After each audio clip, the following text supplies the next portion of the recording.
Bismillah bi walibni warwil kudus al ilahul wahid, demi nama Bapa, Putra dan Rohul Kudus ketiganya yang esa. Shalom sahabat yang dikasih oleh Tuhan, berjumpa kembali dengan saya di channel ini. Terima kasih buat teman-teman yang selalu setia mendukung perkembangan channel ini sehingga berkembang, kita diedukasi dan nama Tuhan dipermuliakan, lalu kebenaran terus diberitakan. Sobat yang dikasih oleh Tuhan, lagi-lagi kita akan membongkar dan membukakan kepada banyak orang bahwa ilmu yang disampaikan oleh Ustadz Zuma selama ini di berbagai macam media termasuk di channelnya adalah ilmu yang tidak tepat mengenai kekristenan.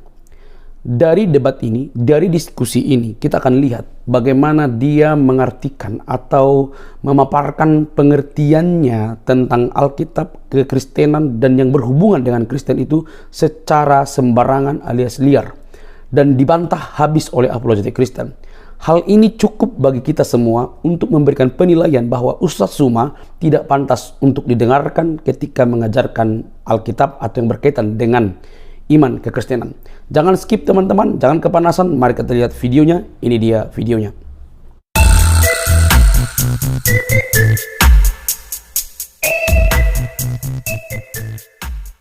Sekte di Antioquia itu karena dia mengaku dia diutus sebagai rasul kepada orang-orang yang tidak bersunat.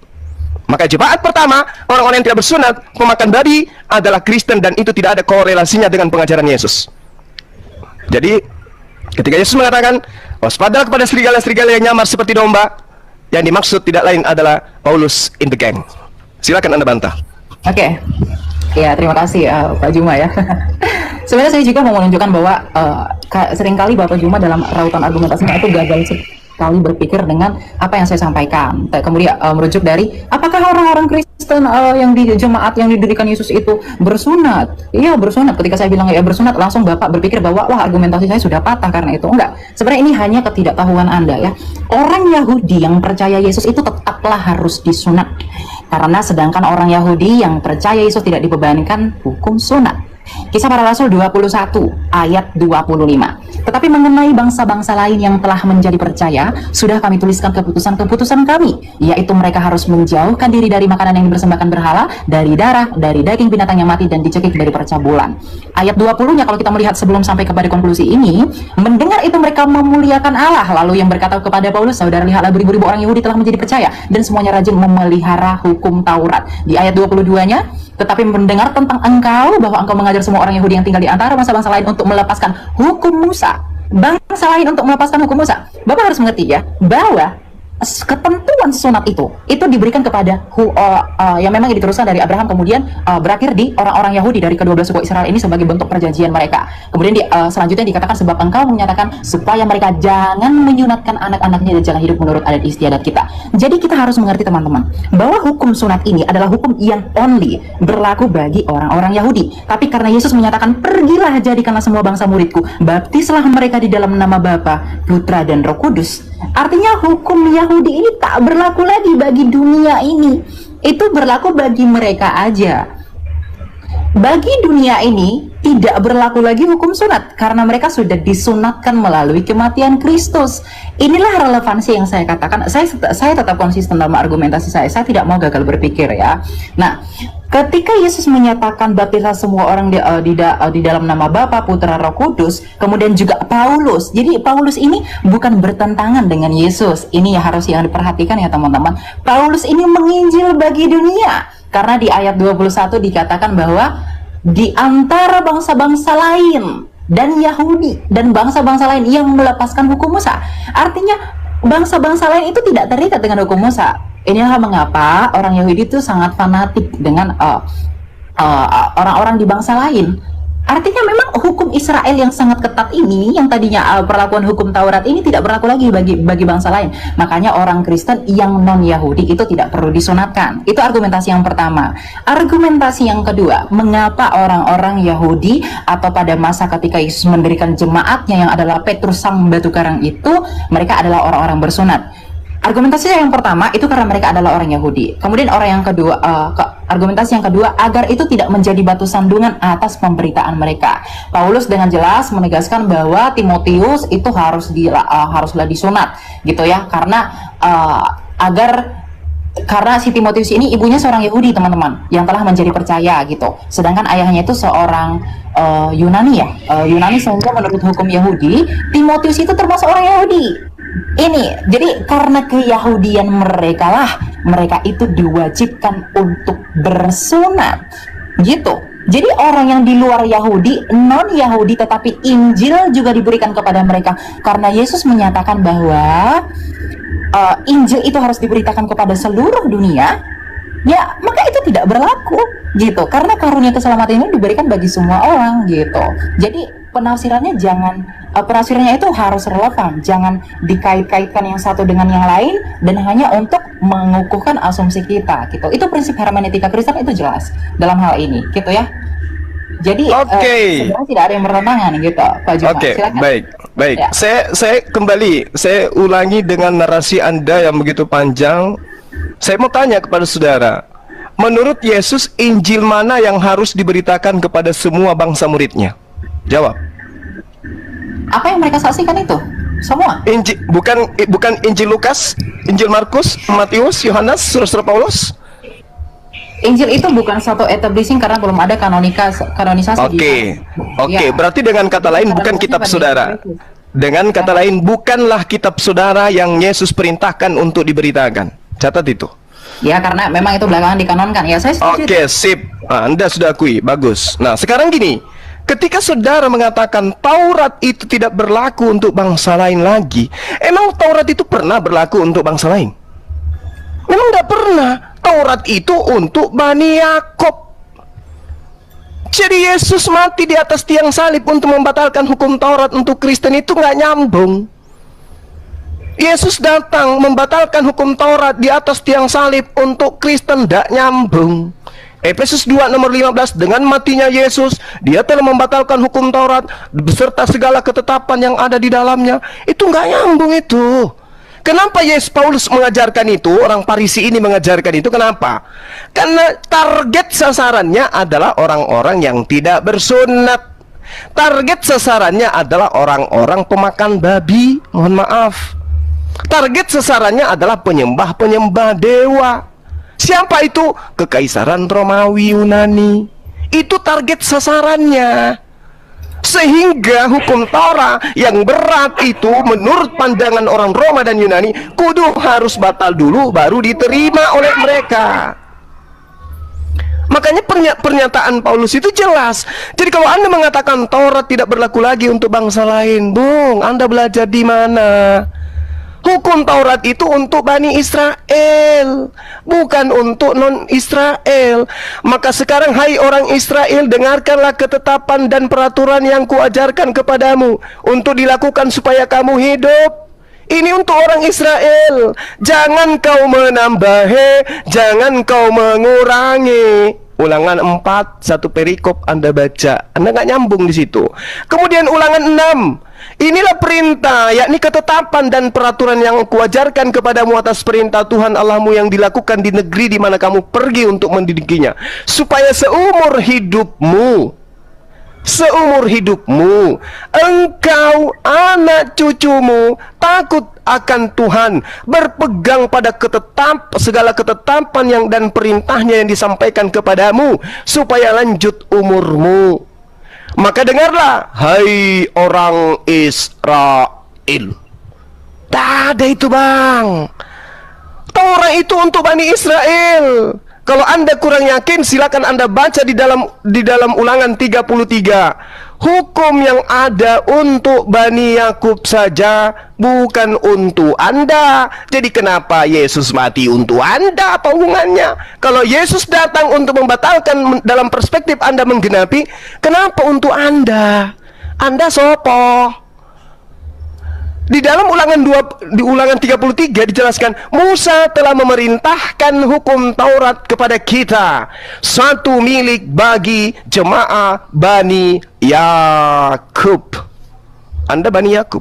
Bukan. Satu lagi, Yeremia 31:31, aku akan membuat perjanjian baru dengan Bani Israel dan Bani Yehuda.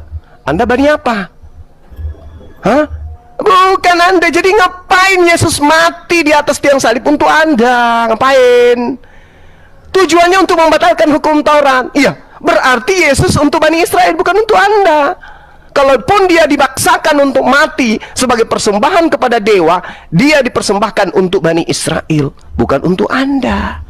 Kecuali Anda benar-benar Romawi dan Yunani yang dihadiahkan konsep Tuhan, dihadiahkan kitab. Baru betul, aku ini adalah Bani Romawi dan Yunani, pengikut Paulus yang meminjam nabi yang datang kepada Bani Israel untuk kami tuhankan. Itu baru betul. Saya jempol kalau Anda jujur di situ. Yang pertama, Anda sudah mengakui jemaat mula-mula yang didirikan oleh Petrus adalah jemaat bersunat. Berarti mereka bukan Kristen. Mereka adalah Bani Israel yang percaya Yesus utusan Tuhan, belum terkontaminasi dengan ajaran Farisi. Sedangkan yang di Antioquia murni mutlak absolut pengajaran Farisi. Muncullah Kristen penyembah manusia, dan itu Anda aminkan hari ini. Makanya saya tanya, Injil mana? Injil Lukas? Bukan. Markus? Bukan. Injil yang mana? Ya Injil Yesus. Mana Injil Yesus itu? Baca kitab Anda. Kalau Anda punya Bible, saya ajarin sekarang. Di dalam Yohanes 1 nomor 48, Yesus memanggil Filipus. Filipus, ikutlah denganku. Kadia, ikut denganku wahai Filipus. Filipus disebut namanya, ada legalitas dari Yesus untuk Filipus. Lalu kemudian di Kisah Para Rasul 8 di nomor 35, Filipus memberitakan tentang Injil Yesus. Yang diajarkan oleh Filipus adalah Injil Yesus, bukan Injil Lukas, Markus, Matius, Yohanes, bukan. Jadi kalau Anda pun memaksakan memberitakan Injil kepada seluruh makhluk, maka berita yang harus didengarkan itu adalah Injilnya Yesus yang dibawa oleh Filipus, bukan Lukas, bukan Paulus. Sadari itu kalau Anda memang benar-benar ingin selamat. Yesus punya Injil sendiri yang diberitakan muridnya Filipus, dan Filipus mendapatkan legitimasi jelas. Sementara Paulus, Lukas, Markus, pengarang Matius, pengarang Yohanes, pengarang Markus itu tidak ada legitimasi dari dia, dari Yesus.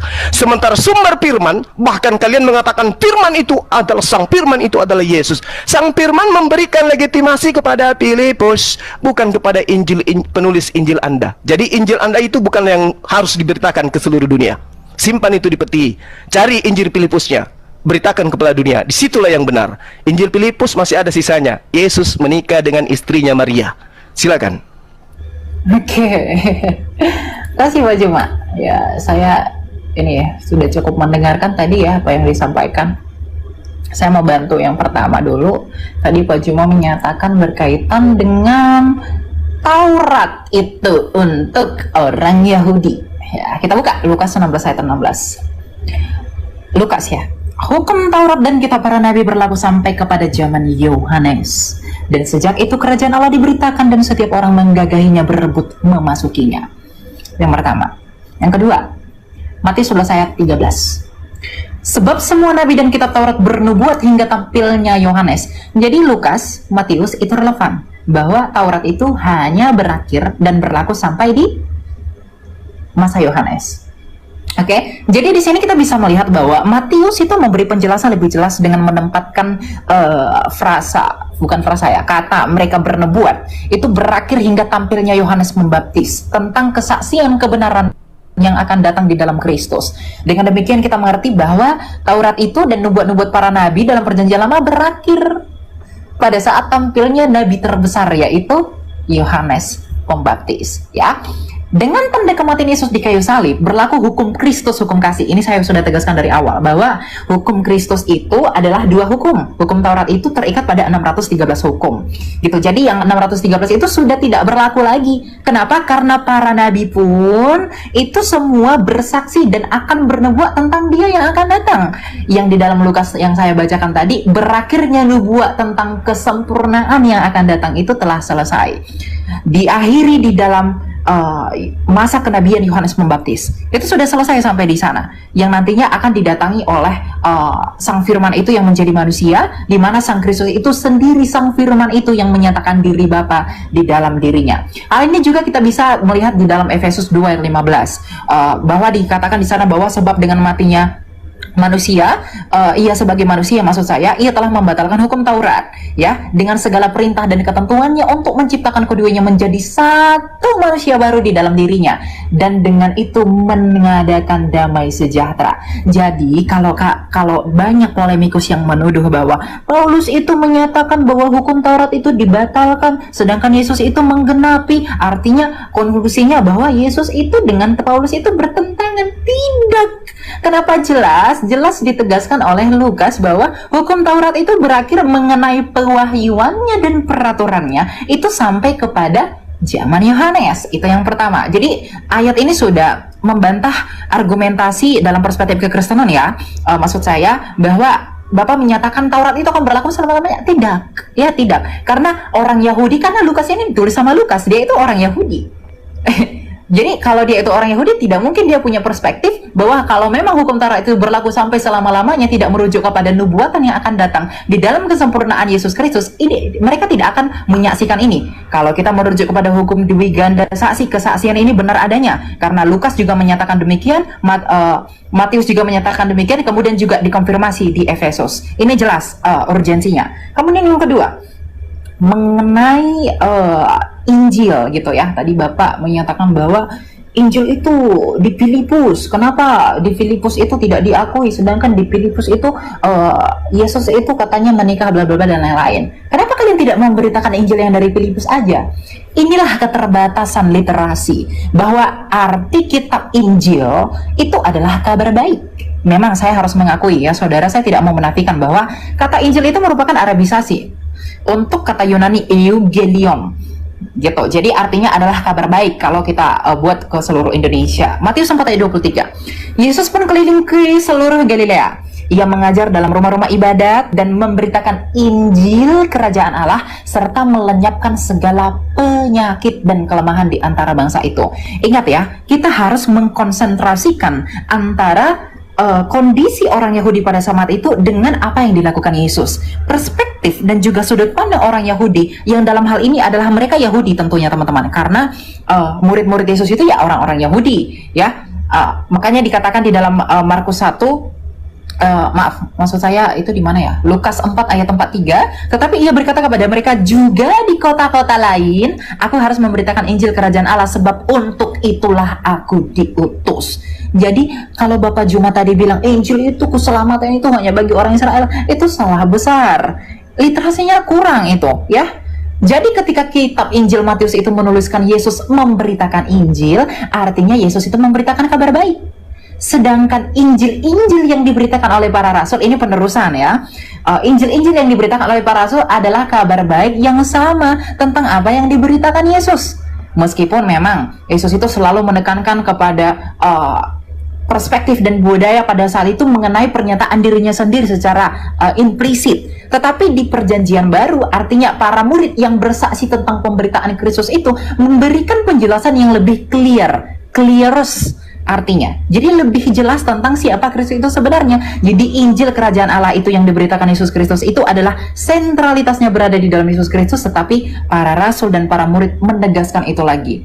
Hubungannya dengan apa? Dengan amanat agung Yesus Kristus bahwa Injil itu harus diberitakan ke seluruh dunia. Jadi Injil itu tidak terbatas pada apa yang ditulis murid tertentu saja, Bapak Juma, tapi itu merujuk kepada kabar baik. Kabar baik itu dalam hal ini telah disampaikan Yesus bahwa kamu harus membaptis orang di dalam nama Bapa, Putra dan Roh Kudus. Ini relevansinya dengan apa? Dengan keselamatan yang Yesus tawarkan itu, dengan mengalahkan maut, dengan kematian dan kebangkitannya di kayu salib. Jadi kabar baik di sana adalah karena ketika Yesus itu menyatakan bahwa hidup di zaman pada saat itu, dia belum mati. Jadi Injil kerajaan Allah itu yang merujuk kepada dirinya sendiri. Sedangkan ketika Yesus memberi mandat dan amanat agung baptislah mereka di dalam nama Bapa, Putra dan Roh Kudus, dia sudah mati tapi bangkit kembali. Artinya Yesus secara implisit menyatakan kepada murid-murid, sampaikan ke dunia bahwa aku telah mati, aku telah bangkit dan aku naik ke surga dan baptis mereka di dalam nama Allah Tritunggal agar mereka dapat diselamatkan. Inilah yang disebut dengan kabar baik itu, tidak bertentangan dengan apa yang Yesus ajarkan. Saya juga bingung dengan rautan argumentasi apa Anda mengkait-kaitkannya dengan Filipus, kemudian juga menuduh bahwa Yesus itu pernah menikah. Yesus itu pernah menikah tidak pernah divalidasi fakta sejarah. Tutup Alkitab, kita buka fakta sejarah, tulisan Marabin Serapion, kemudian tulisan Tacitus, kemudian juga siapa namanya satu lagi saya lupa, yang dari Roma itu. Mereka tidak pernah menyaksikan Yesus Kristus itu menikah. Bahkan Flavius Josephus itu membuktikan dan juga menuliskan dalam sejarahnya bahwa Yesus itu diakui dan dianggap orang Yahudi itu bangkit pada masa itu, dan tidak pernah menuliskan historikal tentang pernikahannya dia.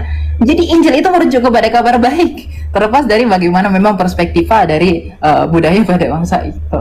Gitu Pak Juma ya. Terima kasih. Oke, baik ya. Jadi Paulus sendiri mengakui di dalam Galatia 1 nomor 6, aku heran bahwa kamu begitu lekas berbalik daripada Dia yang oleh kasih karunia Kristus memanggil kamu dan mengikuti satu Injil yang lain.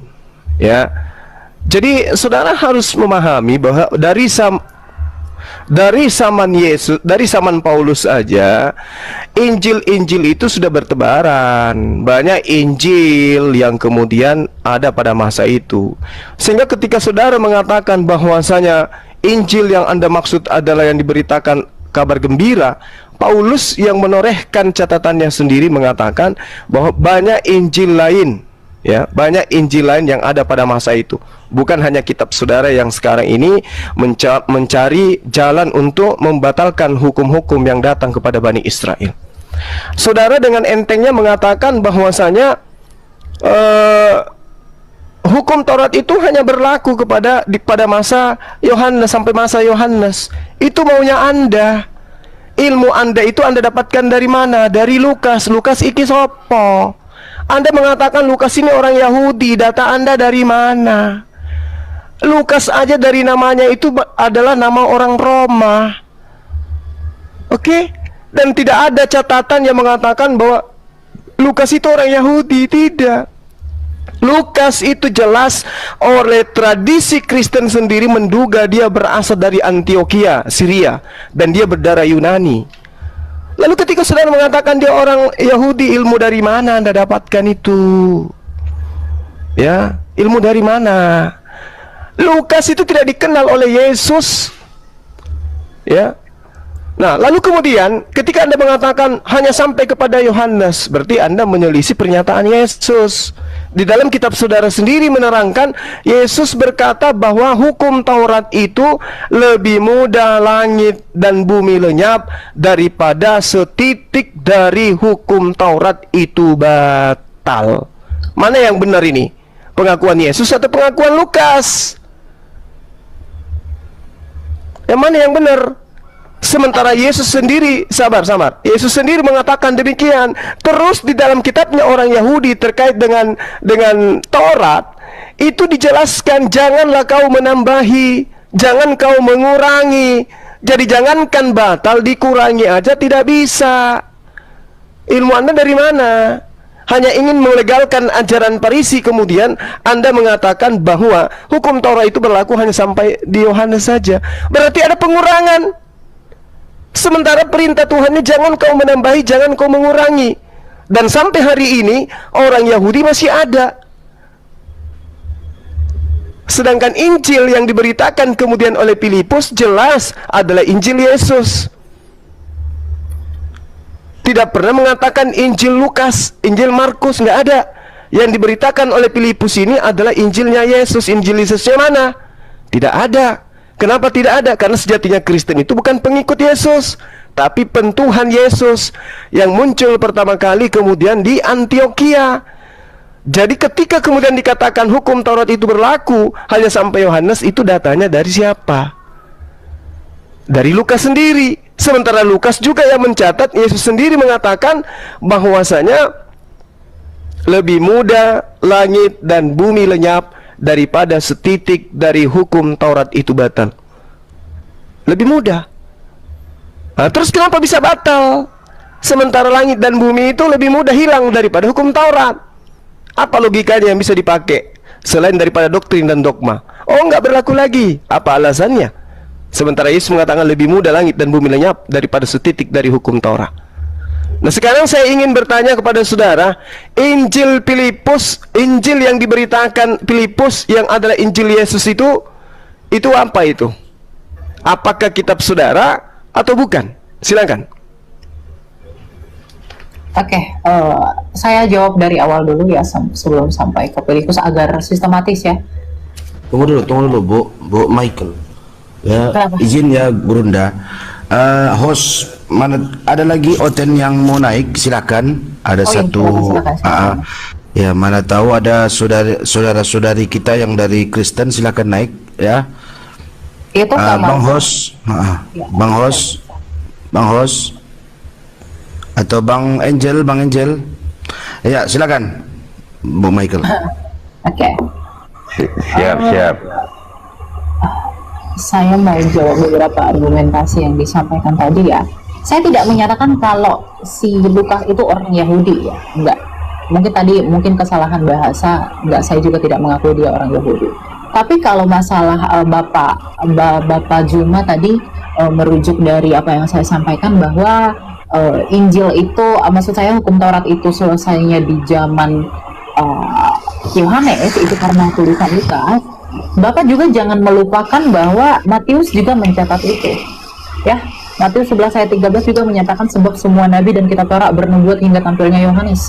Dalam bahasa Inggris disebut dengan for all the prophets and the law prophesied until John.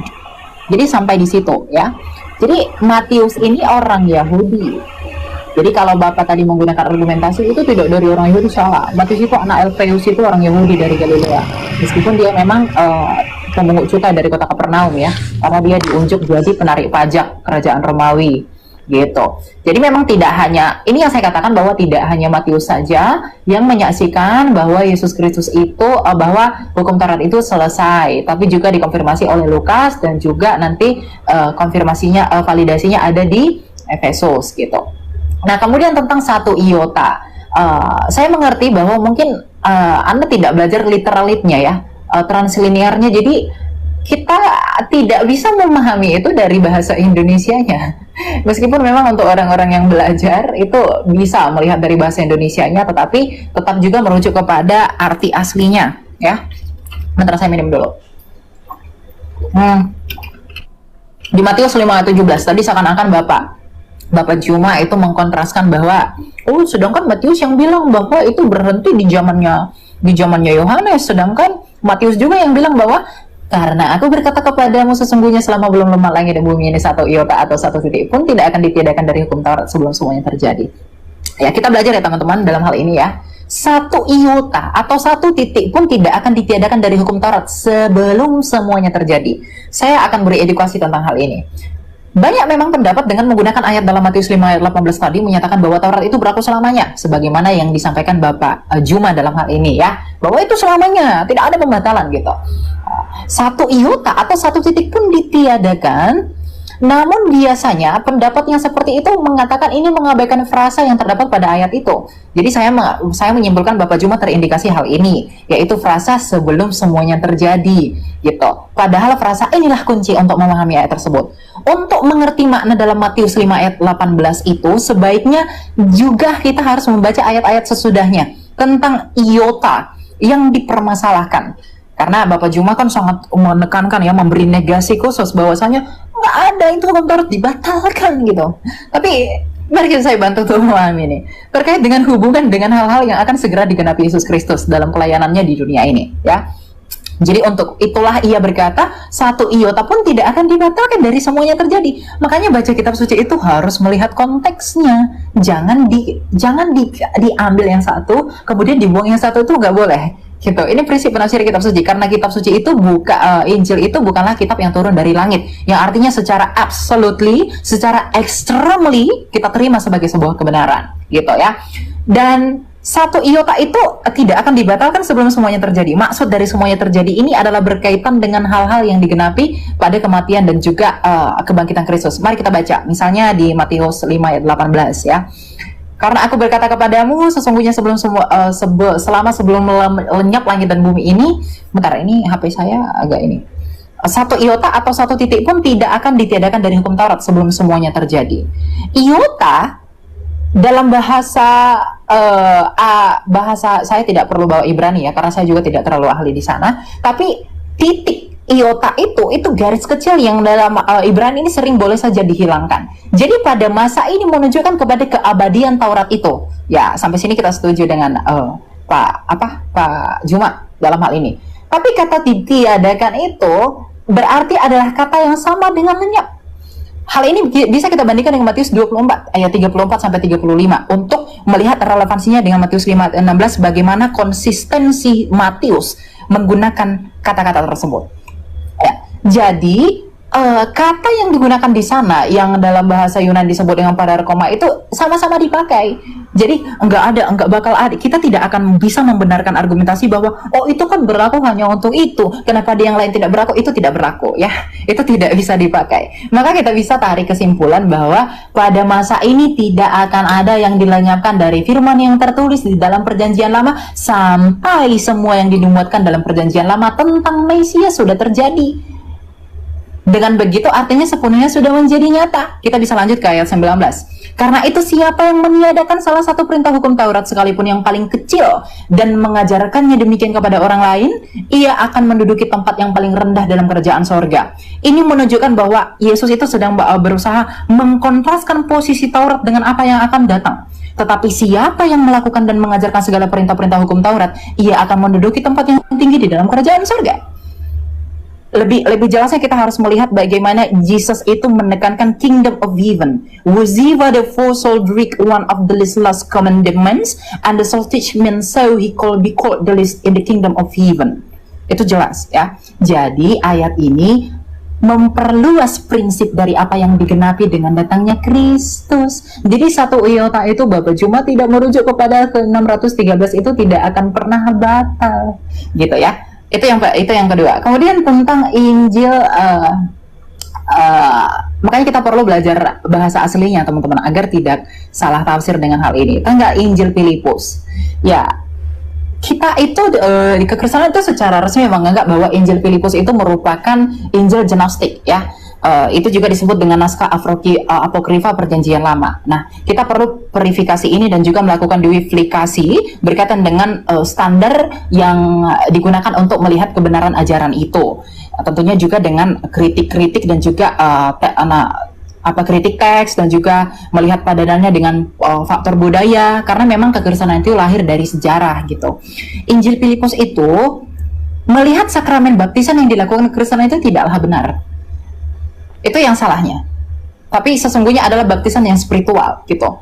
Jadi hal ini juga akan memengaruhi tentang bagaimana ia berbicara tentang kelahiran Yesus. Di mana di dalam kepercayaan Kristen Yesus itu percaya lahir dari perawan Maria, tetapi di dalam Injil Filipus kepercayaan tersebut ditolak. Bahkan dalam Injil Filipus itu dikatakan Tuhan tidak akan pernah berkata Bapakku yang ada di dalam surga kecuali dia memiliki Bapa di tempat lain, dia hanya akan berkata Bapakku. Kemudian ia juga salah konsepsi tentang penciptaan. Jadi tidaklah salah bapak-bapak gereja dan para pendahulu orang-orang yang kritis berkaitan dengan kekristenan ini mengatakan bahwa memang Filipus itu tidak dianggap. Jadi kalau bapak membawa apokrifa untuk menyerang yang benar, itu salah sekali. Jadi takutnya Anda teridentifikasi untuk terkena logical fallacy ya gitu. Jadi ambillah hal-hal yang kami anggap sebagai sebuah kebenaran untuk menyatakan kebenaran yang Anda maksudkan itu, gitu. Jadi apa yang disampaikan dalam Injil Filipus ini juga tentunya kontras dengan apa yang disaksikan sejarah. Seperti yang saya katakan bahwa Injil itu sangat dikonfirmasi oleh sejarah. Tulisan-tulisan para sejarawan itu menyatakan bahwa Yesus tidak pernah menikah. Karena kalau kita melihat dari gayanya orang Semitik berbicara tentang riwayat hidup tentang seseorang, dia harus menjelaskan itu, apalagi berkaitan dengan pernikahan.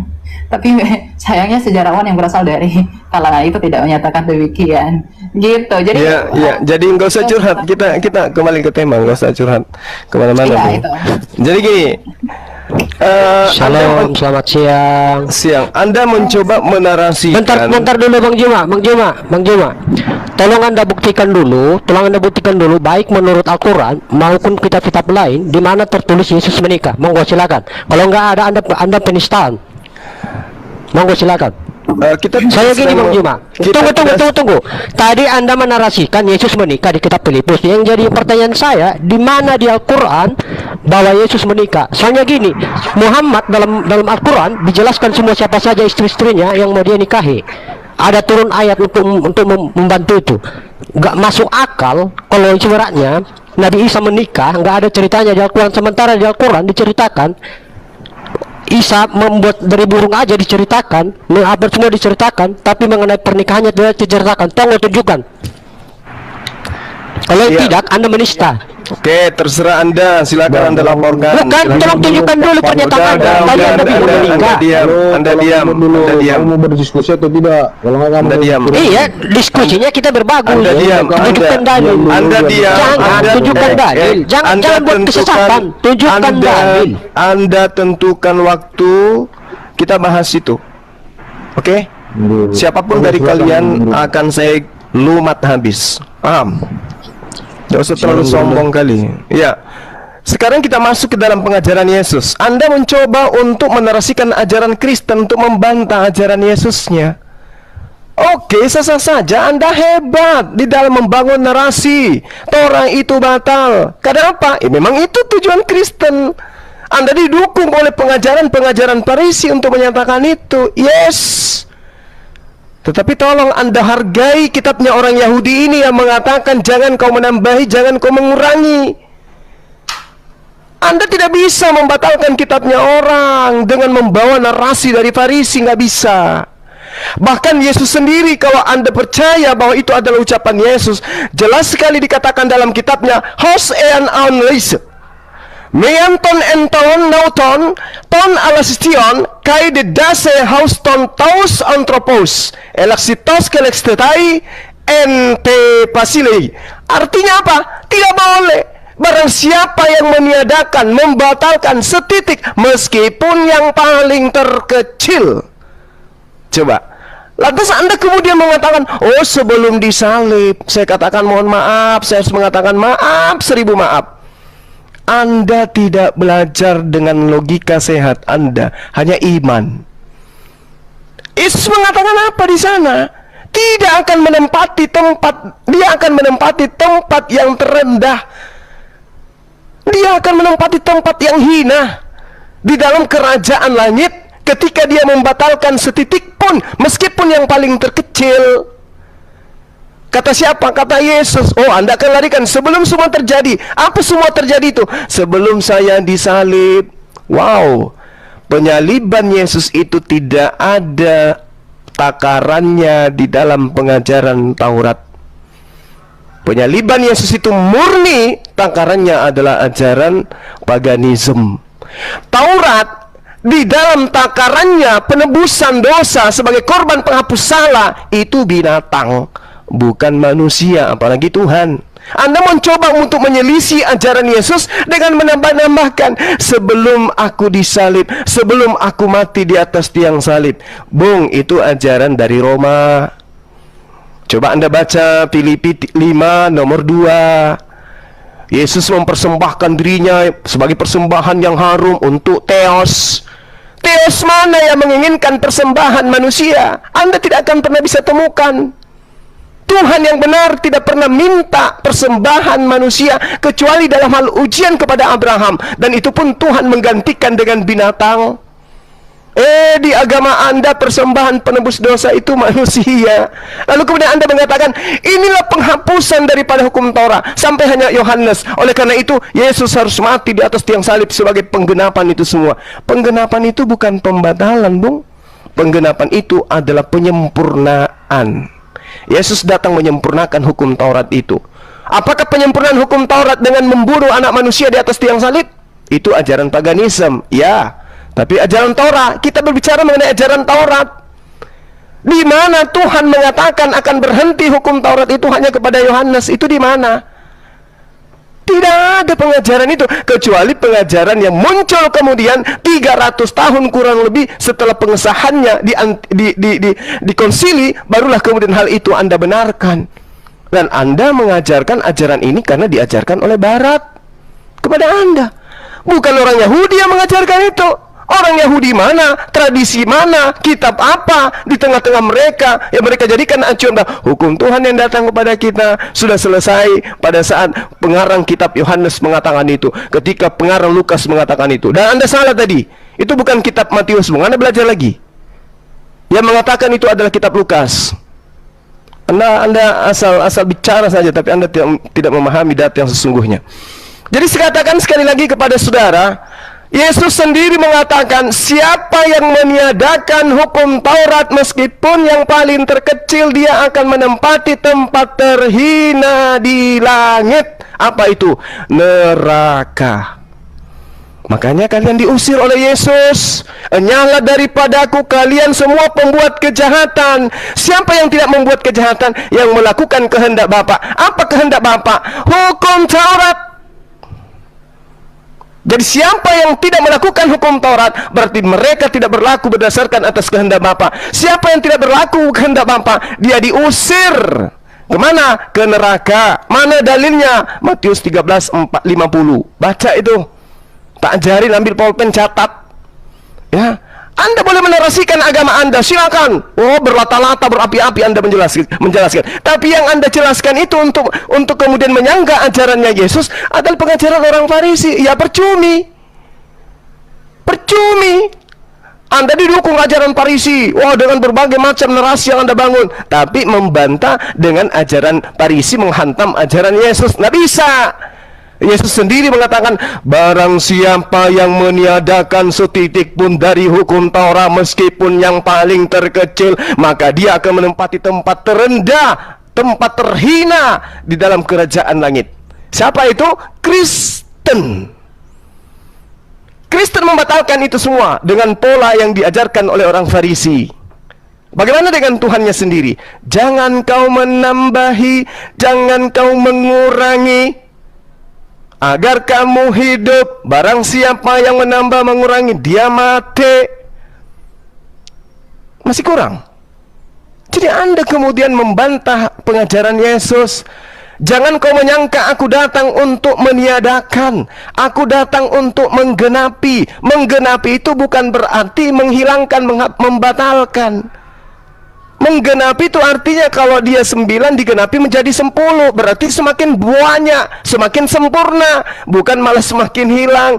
Dengan matinya Yesus di atas tiang salib, dia telah membatalkan hukum Taurat beserta segala ketetapan yang ada di dalamnya. Dan itu Anda aminkan. Jadi sekali lagi saudara, saya tidak sedang membahas Injil Filipus, saya sedang membahas Injilnya Yesus yang Filipus beritakan kepada orang-orang yang ada pada masa itu. Baca di dalam kitab saudara, itu kisah, itu sejarah. Konon ceritanya adalah cerita tentang rasul-rasul. Bede katanya sih, tapi menurut saya itu bukan. Jadi ketika Anda mengatakan bahwasanya Yesus membatalkan hukum Taurat, itu tidak ada datanya. Yang ada datanya, orang Farisi mengajarkan dengan matinya Yesus di atas tiang salib, maka hukum Taurat itu batal. Yesus sendiri mengajarkan apa? Tidak setitik pun dihilangkan, lebih mudah langit dan bumi lenyap daripada setitik dari hukum Taurat itu batal. Berarti nggak boleh batal. Barang siapa yang meniadakan meskipun yang paling terkecil, maka dia akan menempati tempat terhina. Nah, silakan Anda terima keadaan itu. Ya. Coba Anda renungkan, silakan. Oke. Saya mau ajak ini ya, mengetahui beberapa hal. Tadi Bapak Juma yang tersayang ya, tadi bawa Matius 5 ayat 19 berkaitan dengan karena itu siapa yang meniadakan salah satu perintah hukum Taurat sekalipun yang paling kecil dan mengajarkannya demikian kepada orang lain. Coba kita pelajari kata use yang merupakan verba yang ditulis dalam bentuk aorist active subjunctive dan kita korelasikan dengan bagaimana penafsiran kasuistik orang Yahudi. ya. Use itu berarti meniadakan. Meniadakan itu relevan dengan memperlunak, kemudian juga memperlemah dan lain-lain gitu, yang dilakukan oleh orang-orang Farisi.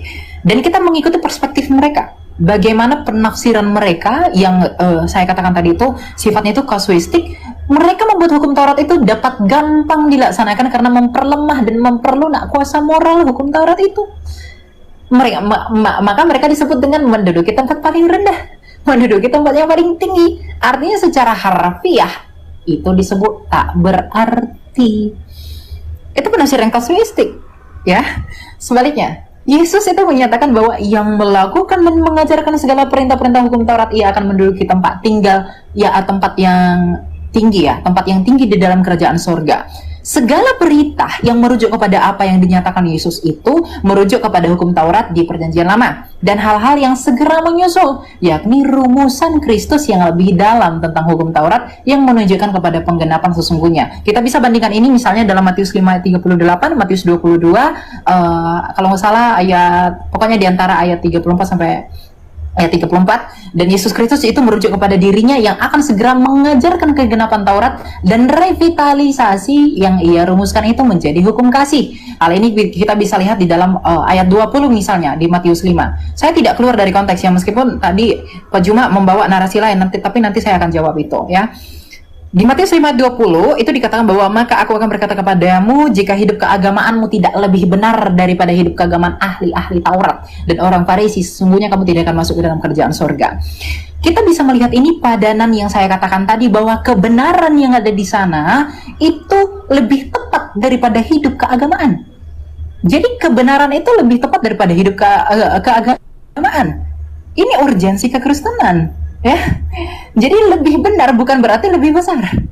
Ahli-ahli Taurat yang adalah orang yang menganggap dirinya sebagai pengajar hukum Taurat, kemudian mereka adalah Farisi yang kemudian orang-orang yang mengaku mengajarkan hukum Taurat mengerjakan, maksud saya, masuk dalam kerajaan surga itu tidak tergantung pada hubungan Allah, dan ini harus diperlihatkan dalam kehidupan dan ajaran yang bersifat mendalam itu.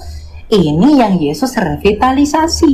Jadi saya tadi sudah menerangkan dari bagaimana transit interlineasinya berkaitan dengan satu iota itu merujuk pada apa. Kemudian tadi Bapak Juma menyatakan kalau satu iota tidak ada, selalu penekanannya di sana, dan di sana, tapi tidak melihat konteks dekatnya. Saya pikir ini kesalahan berpikir yang sangat fatal. Ya. Kemudian yang kedua, tadi juga mana ya, Bapak Juma tadi menyatakan, saya catat tadi berkaitan dengan sebentar, berkaitan dengan nyahlah gitu, bahwa mereka yang sesat itu nyahlah mereka yang menyebut aku Tuhan, melainkan dia melakukan kehendak Bapakku di surga. Tadi Bapak Juma itu menyatakan bahwa kehendak Bapakku di surga merujuk kepada Taurat, ya, merujuk kepada Taurat. Di sini juga saya kita harus lihat Matius 7 ayat 22 itu, ayat 22 itu merujuk kepada latar belakang yang ada di sana. Jadi kita nggak boleh comot-comot Bapak Juma. Bapak Juma itu tidak boleh mempersamakan persepsi bagaimana kitab yang ada di dalam kepercayaan saudara itu sama dengan perspektifnya kami. Tidak tentunya, ya. Karena kita harus lihat latar belakangnya. Karena setiap ayat itu punya maksud dan tujuan sesuai kontennya dan konteksnya. Maka sebaiknya ayat ini tidak dicuplik 2 ayat saja sebagaimana yang Bapak Juma lakukan. Tetapi kita mundur sedikit ke belakang, kita mulai dari ayat 15 sampai ke 23. Saya tidak akan baca karena itu terlalu lama, tapi jelas pada konteks Matius 7 ayat 15 sampai 23 itu tentang pengajaran sesat. Jelas sekali konteks Tuhan Yesus itu memberikan peringatan kepada murid-muridnya bahwa nanti akan ada orang-orang yang melakukan abusement tentang pengajaran Tuhan yang sebenarnya. Mereka ini bertindak seolah-olah sebagai nabi atau pengajar. Ya, itu memang sudah dibuktikan sejarah, banyak ajaran sesat yang menentang keilahian Yesus, kemudian juga rumusan Tritunggal.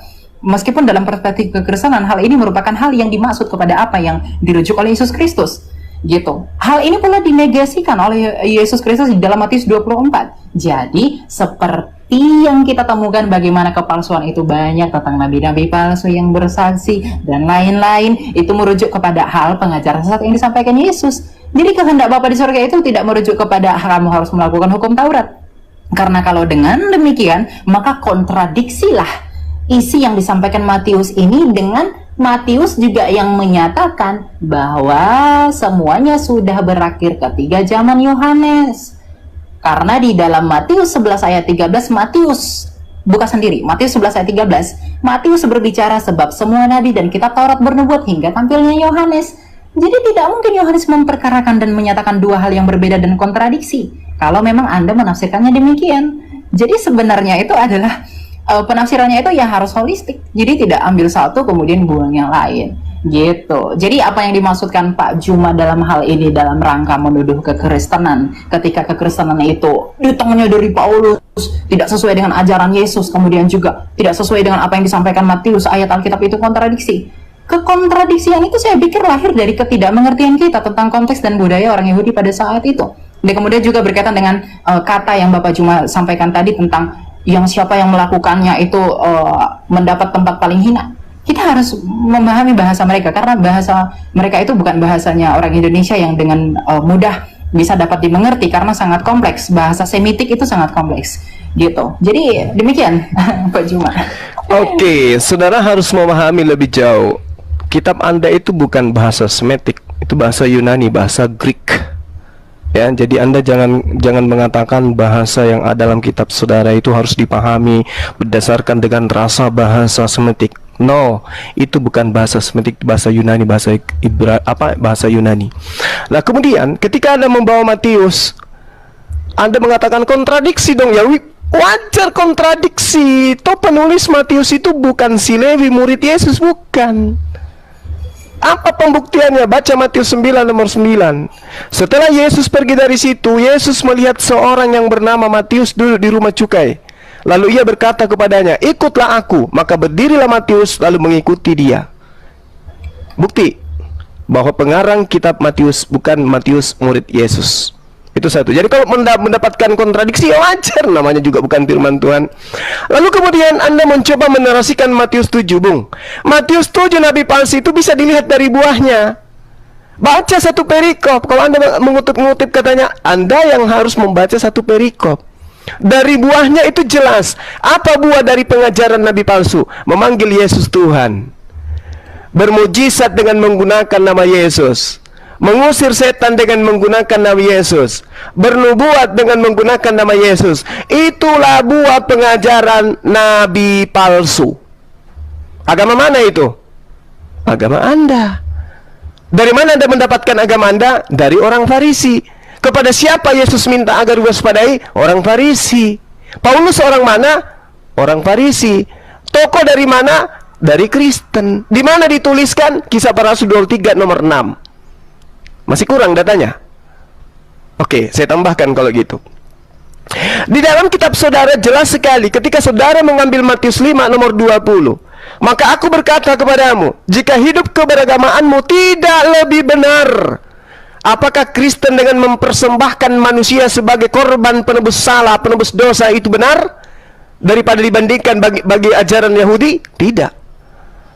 Apakah dengan orang Kristen menghilangkan hukum Torah, maka orang Kristen dihitung lebih benar? Tidak. Apa pembuktiannya? Paulus sendiri menuliskan di dalam Galatia 2 nomor 14, orang yang tidak bersunat adalah orang yang hidup secara kafir. Apakah orang yang hidup secara kafir lebih benar daripada ahli Taurat? Bullshit. Oke? Jadi bukan Kristen yang dimaksud hidup lebih benar daripada hukum Taurat itu, daripada hidup dengan keagamaan di ahli Taurat, bukan. Tidak boleh kemudian Anda mengatakan bahwasanya Matius 5 nomor 20 cerminan pembatalan hukum Taurat dan yang benar adalah Kristen. Bullshit. Justru Matius 5:20 ini tidak boleh mengikuti Kristen.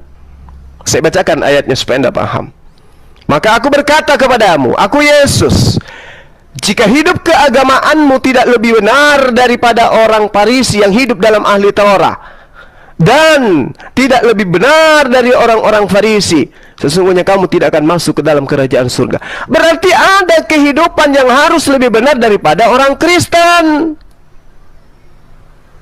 Oke?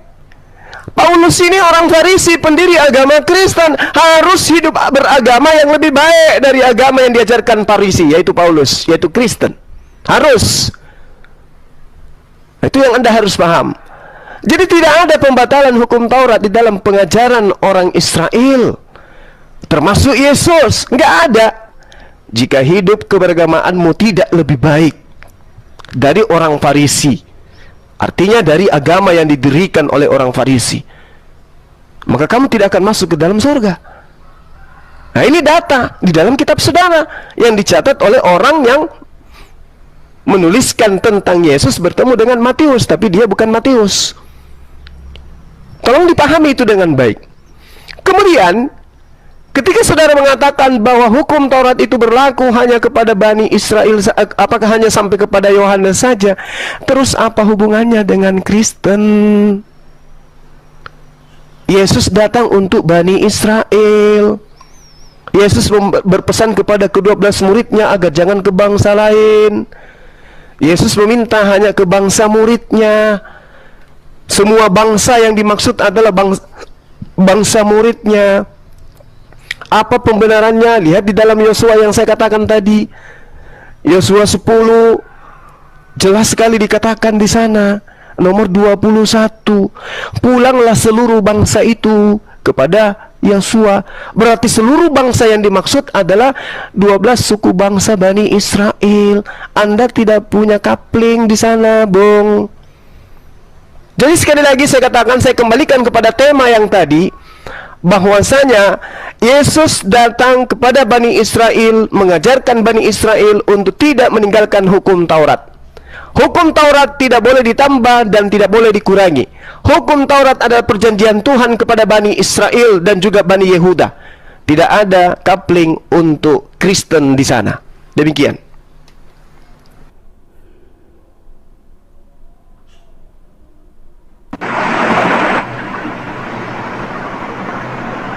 Oke, Mbak Mikael, silakan ditanggapi.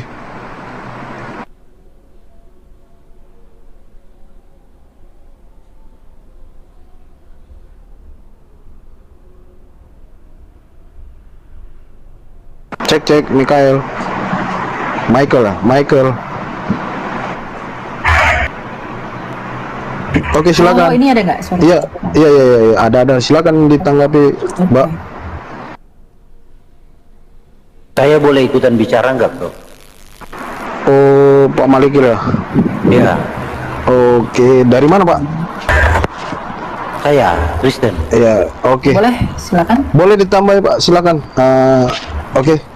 Iya. Silakan. Jadi yang dijelaskan oleh Ibu Mikael ya, dari tadi memang semua kawan kita nggak nangkap karena berbeda sudut pandang ya. Tentang hukumnya, hukum itu pada mulanya nggak ada. Lalu adanya kapan hukum itu? Ketika Israel ya ingin hukum tersebut, lalu diberikanlah hukum itu. Nah, dengan tujuan mereka akan taat terhadap hukum itu perjanjiannya. Ya, tetapi pada kenyataan, ketika seiring waktu mereka di padang gurun, ya berkelana 43 tahun, mereka tidak mampu melakukan hukum itu.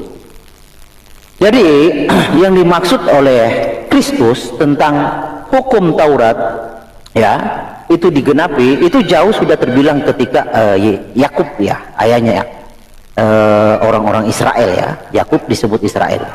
Di dalam Kejadian 49 ayat 10 dikatakan di sana segala ketetapan itu akan berlaku sampai kepada Sang Silo tampil ya. Jadi kenapa berlaku Sang Silo tampil dan kenapa Yesus itu menggenapi hukum itu? Jadi yang dimaksud dengan menggenapi hukum itu, Kristus ya Tuhan sendiri itu mewakili manusia melakukan hukum tersebut, supaya olehnya manusia yang tidak mampu melakukan hukum tersebut bisa terselamatkan. Jadi manusia itu hanya bisa selamat karena mengikuti Kristus, bukan karena mengikuti hukum itu. Karena tidak ada manusia yang bisa melakukan hukum tersebut. Itu yang dimaksud, yang dijelaskan oleh Ibu dari tadi. Ya, begitu kira-kira. Silakan ya, Ibu Mikael. Sebelum saya tanggapi dulu mungkin. Boleh Pak. Boleh Pak, silakan. Iya, oke. Jadi saudara Herdi, Anda mencoba menarasikan kitabnya orang Yahudi dengan mendudukkan Yesus di sana sebagai penggenapan dengan kata Silo. Bung, coba kamu cermati deh. apa yang diterangkan oleh Tuhan di sana? Lo Yasur, tongkat kerajaan Tuhan ini tidak akan berpindah, tidak akan beranjak dari Yehuda, ataupun lambang pemerintahan dari kakinya tidak akan berpindah kemanapun, sampai dia yang berhak atasnya itu datang. Apa tanda daripada kedatangan daripada yang berhak ini? Tandanya adalah oknum tersebut mampu menaklukkan bangsa-bangsa dengan hukum yang ia bawa. Bangsa apa yang ditaklukkan Yesus ketika dia datang kepada Bani Israel? Menaklukkan Yudas aja nggak bisa. Jadi jangan kamu menganggap bahwa orang semua bisa dengan mudah didoktrin dan didogma dengan mimbar gereja. Nggak bisa. Di situ sangat jelas dikatakan yikahat amim, artinya seluruh bangsa-bangsa itu takluk kepada oknum yang dimana dia diserahi tugas untuk menyampaikan firman Tuhan kepada seluruh bangsa-bangsa. Apakah Yesus pernah melakukan itu? Tidak. Dia hanya untuk Bani Israel. Ajarannya untuk diajarkan, dia utusan Tuhan. Kepada Bani Israel aja dia tidak mampu menaklukkan hukum Tuhan. Wahai Bani Israel, aku adalah utusan Bapa kepadamu. Bani Israel mengatakan, bukan, kamu itu anak Maria, anak Pantera, kamu itu anak hasil dari persinahan. Jadi Anda mimpi kalau Anda mendudukkan Kejadian 49 itu nomor 10. Cari oknum yang mampu menaklukkan hukum-hukum kepada bangsa lain. Oknumnya itulah yang dinubuatkan dalam Kejadian 49:10 itu. Yesus gugur segugur-gugurnya.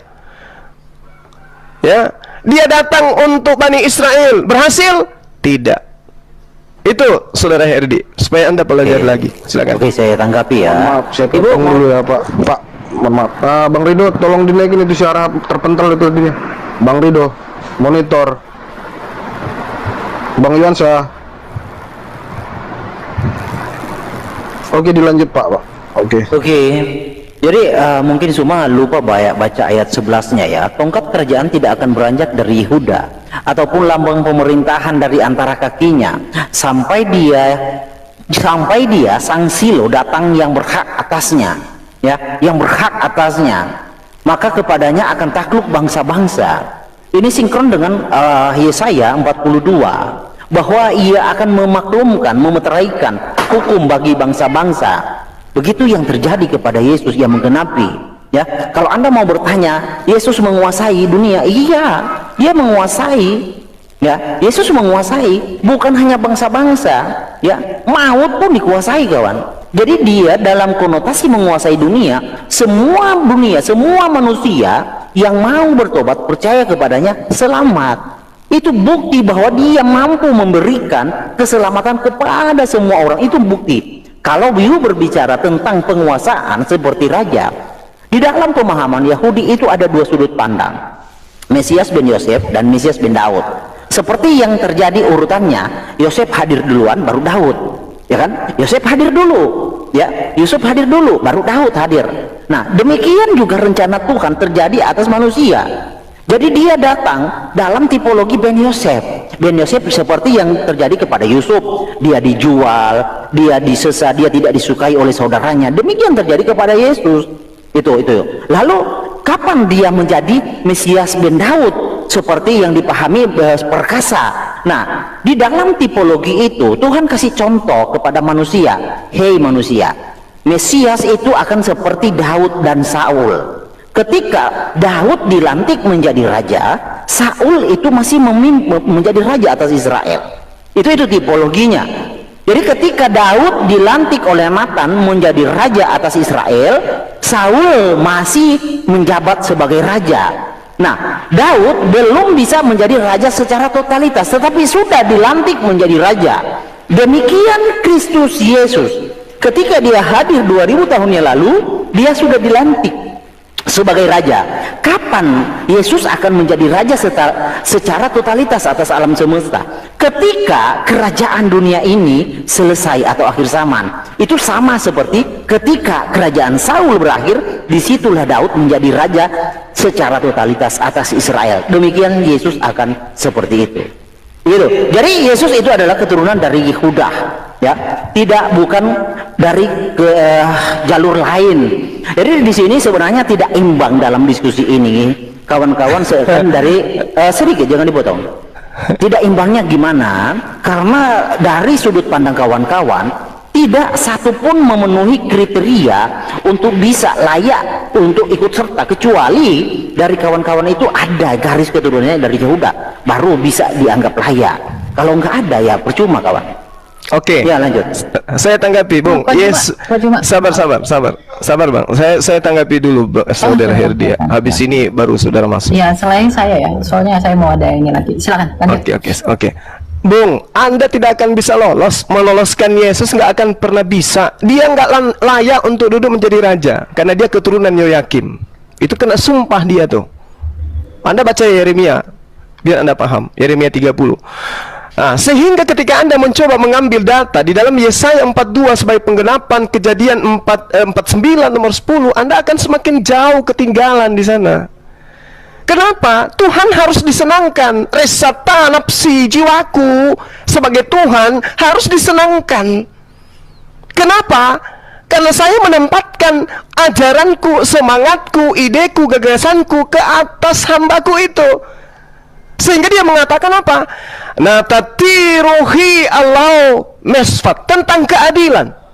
Coba, aku akan menyimpan rohku, hukum-hukumku, keinginanku, ideku, gagasanku di atasnya, agar ide dan gagasanku itu yang berupa hukum-hukum dia tegakkan kepada seluruh bangsa-bangsa di atas muka bumi ini. Yesus lakukan. Anda mengatakan, yes, itu bullshit.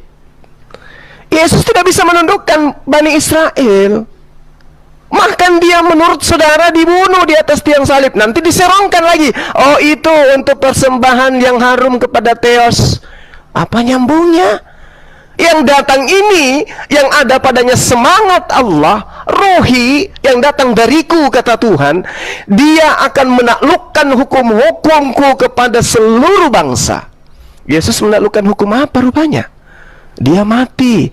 Justru hukum-hukum Tuhan dihabiskan oleh Yesus menurut pengajaran Paulus. Dengan matinya Yesus, dia telah membatalkan hukum Tuhan beserta dengan segala ketetapan yang ada di dalamnya. Lalu bagaimana dia mau menegakkan hukum Tuhan kalau dia sendiri membatalkannya? Hukum Tuhan yang mana lagi? Sementara ketetapan hukum-hukum aturan yang datang kepada Bani Israel melalui Nabi Musa alaihissalam, itulah hukum yang harus ditegakkan kepada bangsa-bangsa. Mampu tidak Yesus? Tidak. Justru menurut Paulus, mati Yesus itu untuk membatalkan hukum Tuhan. Jadi untuk menggenapi Yesaya 42 nomor 1 itu kayak mana caranya? Lihat hambaku yang kupegang, orang pilihanku, kepadanya aku berkenan, aku menaruh rohku ke atasnya. Natatiruhi Allah, dia kepadanya aku berikan kehendakku untuk dia hukumkan kepada bangsa-bangsa. Yesus untuk mengajarkan Yudas aja nggak sanggup. Bahkan orang-orang di luar bangsa Yahudi hanya disebut sebagai guguk. Lalu gimana ceritanya menggenapi itu? Sekali lagi saya katakan kepada saudara Herdi, Anda terlalu jauh tertinggal, Bung. Silakan. Oke. Ya, silakan. Ya maaf Pak Malik ya. Oke, saya mau jawab yang tadi itu dua arah dengan saya ya, Bapak Juma, karena saya bentar lagi saya ada diskusi. Ya, bentar. I'll lead in the debate. I'll get myself for you guys. My start first. We're having the pretty dance discussion. Oke, sorry guys.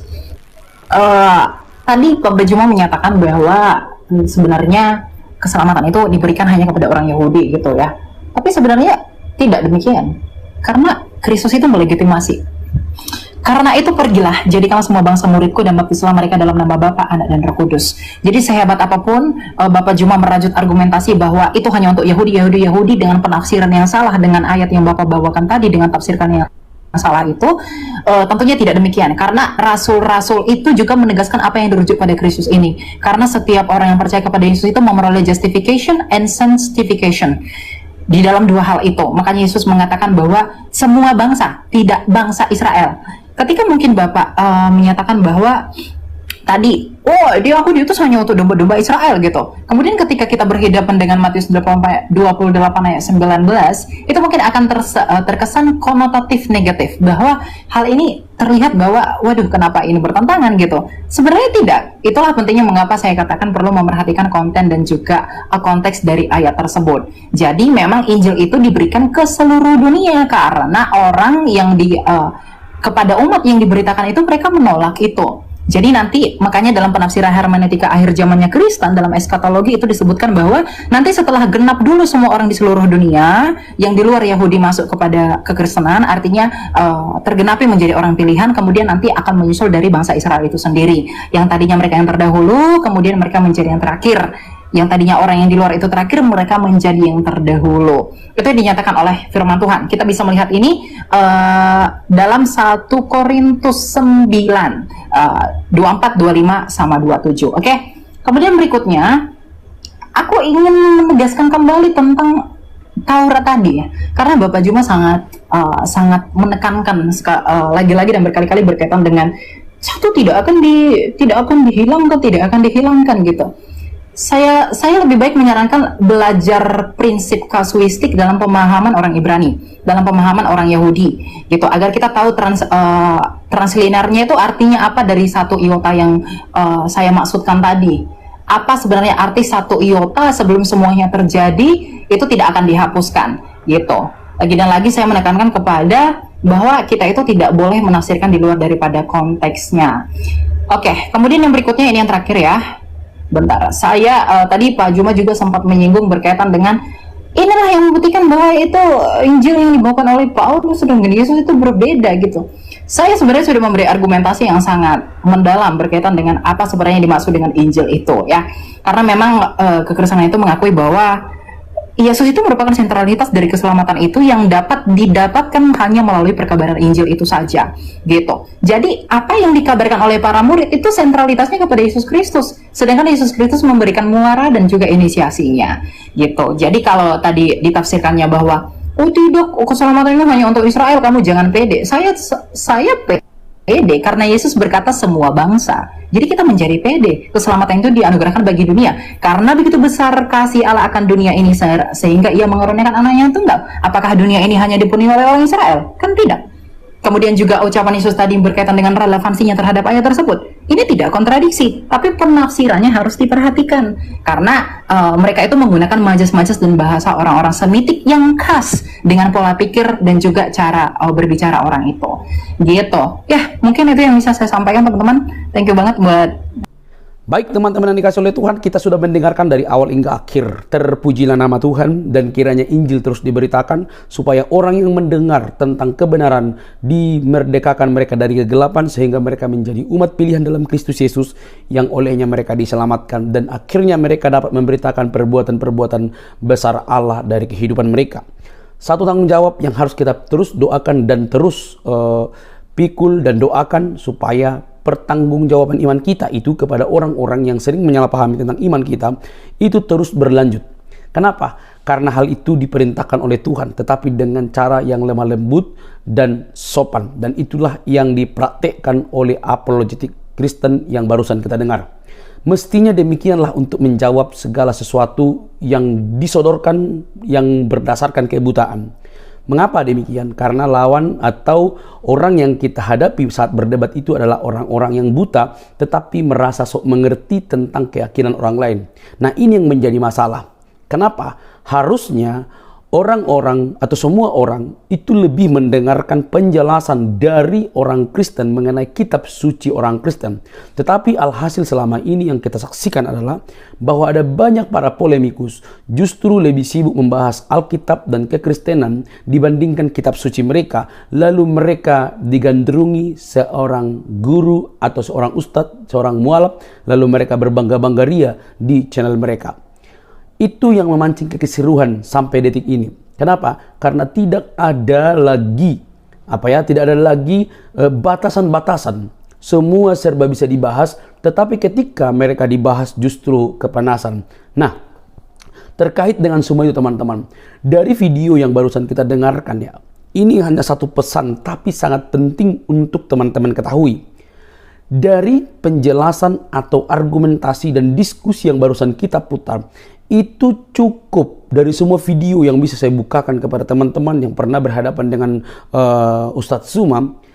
Ini cukup membuktikan kepada semua orang bahwa Ustadz Zuma dalam memahami kekristenan itu sembarangan. Dia mengartikan apa yang tertulis di Alkitab yang diimani orang Kristen itu berdasarkan seleranya sendiri dan menafsirkannya itu di luar konteks. Dia tega memisahkan ayat per ayat lalu mengartikan seenaknya sendiri. Ketika dibantah oleh apologetik Kristen dengan hermeneutik yang benar, yang tidak melepaskan konteksnya, justru dia tidak menerima, bahkan menyuruh belajar apologetik Kristen tersebut. Ini nggak salah, bro. Ini nggak keliru. Yang harus kamu dengarkan itu adalah orang-orang Kristen yang percaya akan kitab sucinya, yang memegang erat dan mempercaya kitab sucinya, dan itu sesuai dengan fakta sejarah. Tidak salah kamu suruh orang belajar. Justru kamu itu mencomot satu ayat lalu menafsirkannya secara liar, lalu menghubungkannya dengan ayat-ayat tertentu tanpa tidak memperhatikan bagian-bagian ayat yang di dalam teks itu. Semua serba sembarangan. Teman-temanku yang dikasih oleh Tuhan, memang benar Kristus menggenapi hukum Taurat. Menggenapi di situ artinya yang terakhir sepenuhnya ada di dalam diri Kristus. Semua yang tertulis dalam hukum Taurat itu ada di dalam Kristus.